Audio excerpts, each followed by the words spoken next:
रहीम। अस्सलाम वालेकुम गाइस, आप देख रहे हैं मैथ टिप्स। आज की इस वीडियो में हम डिस्कस करेंगे एक्सरसाइज 1.6। एक्सरसाइज 1.6 में क्वेश्चन नंबर 1 है हमारे पास। Use matrices if possible to solve the following system of linear equations by matrix inversion method and by Cramer's rule. ये सिस्टम ऑफ लीनियर इक्वेशंस हमें क्वेश्चन नंबर 1 के 8 parts हैं जो given है, जिसमें आपको इसी तरह से 2 इक्वेशंस गिवन है। तो यहाँ पे पॉइंट है लीनियर इक्वेशंस। लीनियर इक्वेशन वो ऐसी इक्वेशंस जिनमें वेरिएबल की हाईएस्ट पावर ओनली 1 होती है, ठीक है। अगर वेरिएबल की पावर 2, 3, 4 कुछ और हो जाए तो वो इक्वेशन लीनियर नहीं रहती। ये हमारे पास इस तरह से लीनियर इक्वेशंस का सिस्टम गिवन है। टू इक्वेशंस गिवन है, उन्होंने मैट्रिसेस का इस्तेमाल करें इन इक्वेशंस को सॉल्व करने के लिए। और आपने इसी क्वेश्चन को 2 मेथड से सॉल्व करना है, मैट्रिक्स इन्वर्जन मेथड से, क्रैमर रूल से। दोनों मेथड टोटली चेंज हैं, ठीक है। उन्हें सॉल्व करने का मेथड डिफरेंट है, बट अगर हम उन्हें सॉल्व करेंगे लास्ट पे आप देखेंगे कि उनका आंसर है हमारे पास दोनों क्वेश्चंस के से सॉल्व करने से हमारे पास आंसर है वो सेम आएगा। क्वेश्चन को सॉल्व करने का मकसद क्या है कि इसमें वेरिएबल्स की वैल्यू फाइंड आउट करना। चलते हैं क्वेश्चन की तरफ, ठीक है। तो मैट्रिक्स इन्वर्जन मेथड में आप सबसे पहले क्या लिखेंगे? इन मैट्रिक्स फॉर्म, ठीक है। आपने इक्वेशंस को मैट्रिक्स फॉर्म में कन्वर्ट करना है। मैट्रिक्स फॉर्म में कन्वर्ट करने के लिए वेरिएबल के साथ जो कोफिशिएंट है आप उनका मैट्रिक्स बनाएंगे। 2, -2, 3 एंड 2, ठीक है। ये एक्स के साथ कोफिशिएंट 2, -2, वाई के साथ 3 एंड दिस 2। इन्हें एक मैट्रिक्स का नेम दे लेंगे आप। उसके बाद आपके पास वेरिएबल्स इन इक्वेशंस में कौन से इन्वॉल्व हैं? 2 वेरिएबल्स एक्स और वाई।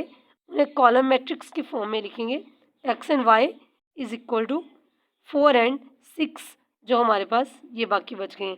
जी मैं आपको क्वेश्चन नंबर 1 हम मैट्रिक्स इन्वर्जन मेथड से कर रहे हैं। अभी क्रैमर रूल जो है वो उसके बाद डिस्कस करेंगे। इसके अंदर हमारे पास क्या मैट्रिक्स फॉर्म में ये गिवन है मैट्रिक्स। अब आप इसे नेम दे लेंगे। आप चाहें तो इसे मल्टीप्लाई करके चेक कर लें, दोबारा इक्वेशंस बनेंगी। फर्स्ट रो को फर्स्ट कॉलम से 2x - 2y is equal to 4, 3x + 2y is equal to 6। अब इन्हें नेम दे लें लेट। इस मैट्रिक्स को कोफिशिएंट मैट्रिक्स जो है कोफिशिएंट्स का 2, -2, 3 एंड 2 ये नेम दे लेंगे। जो वेरिएबल्स का मैट्रिक्स है हमारे पास इसे आप नेम देंगे कैपिटल एक्स एंड वाई। और जो हमारे पास ये कॉन्स्टेंट्स का मैट्रिक्स है इसे आप कहेंगे बी मैट्रिक्स, जो कि हमारे पास है 4 एंड 6, ठीक है। ये हमारे पास हो गया। अब देखिए आपके पास इक्वेशन ये क्या बन गई है। देन ए, इस मैट्रिक्स को हमने ए का नेम दिया, इसे एक्स का, A X is equal to B, ठीक है। A X is equal to B. जिस तरह से मतलब हम कहते हैं कि एक्स के साथ जो नंबर हमें एक्स की वैल्यू फाइंड करनी है, एक्स एंड वाई की, एक्स के साथ जो मैट्रिक्स मल्टीप्लाई हो रहा है जब ये दूसरी साइड पे जाएगा तो इसका हो जाएगा इन्वर्स। जिस तरह कोई नंबर ऐड होता है दूसरी साइड पे जाके सब्ट्रैक्ट हो गया, वैसे ये मैट्रिक्स मल्टीप्लाई हो रहा है तो दूसरी साइड पे जाके हो जाएगा इसका मल्टीप्लिकेटिव इन्वर्स। तो ये हो चुका है हमारे पास क्वेश्चन नंबर 1 का यहाँ तक parts of X is equal to A inverse B. आगे क्वेश्चन जो है बहुत सिंपल है। करना क्या आपने, उसमें पहले आप ए इन्वर्स की वैल्यू फाइंड करेंगे, ठीक है। उसके बाद बी फाइंड करेंगे और फिर इन्हें मल्टीप्लाई कर देंगे। यहाँ पे मैंने लिख लिया first we find A inverse. पहले क्या फाइंड करेंगे? First we find A inverse. A inverse find करने के बाद ए इन्वर्स यहाँ पे पुट करेंगे, बी से मल्टीप्लाई हमारे पास एक्स का आंसर आ जाएगा। चलिए ए इन्वर्स फाइंड करते हैं। ए इन्वर्स ए मैट्रिक्स हमारे पास है 2, -2, 3 एंड 2, ओके। इन्वर्स फाइंड करने के लिए ज़रूरी है कि मैट्रिक्स नॉन सिंगुलर होना चाहिए। मैंने ए का डिटर्मिनेंट फाइंड किया 2, -2, 3 एंड 2। डिटर्मिनेंट फाइंड करने से डायगोनल एलिमेंट्स को multiply minus non diagonal elements जो हैं उन्हें आप मल्टीप्लाई कर देंगे।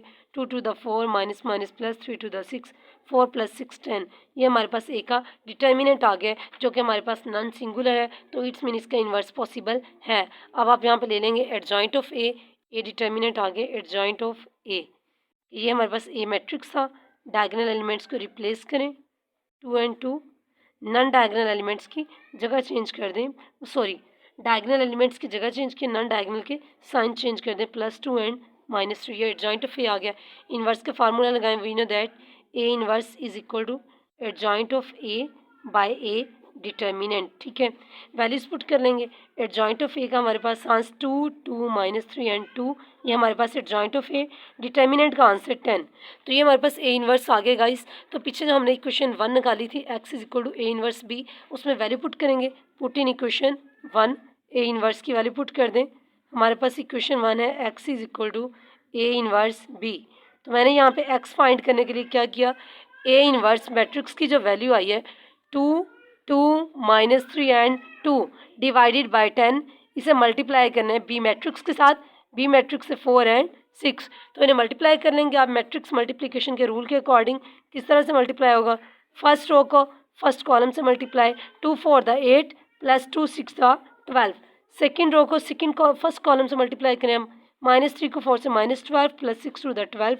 मैट्रिक्स मल्टीप्लिकेशन के रूल के अकॉर्डिंग मैंने इन्हें मल्टीप्लाई किया बाय 10, तो ये हमारे पास हो गया 8 + 12 20 बाय -12 + 12 0 बाय 10।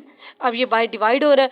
जिस तरह से स्केलर मल्टीप्लिकेशन करते हैं कि मैट्रिक्स के बाहर जो एलिमेंट आ रहा है वो अंदर हर एलिमेंट से मल्टीप्लाई होगा, वैसे ही मैट्रिक्स के अंदर जो एलिमेंट है वो हर एलिमेंट से डिवाइड कर दें 20 बाय 10 और 0 बाय 10। मैंने दोनों एलिमेंट्स को 1 बाय 1 10 पे डिवाइड किया, 20 बाय 10 हो गया हमारे पास 2 एंड 0 बाय 10 हो गया 0।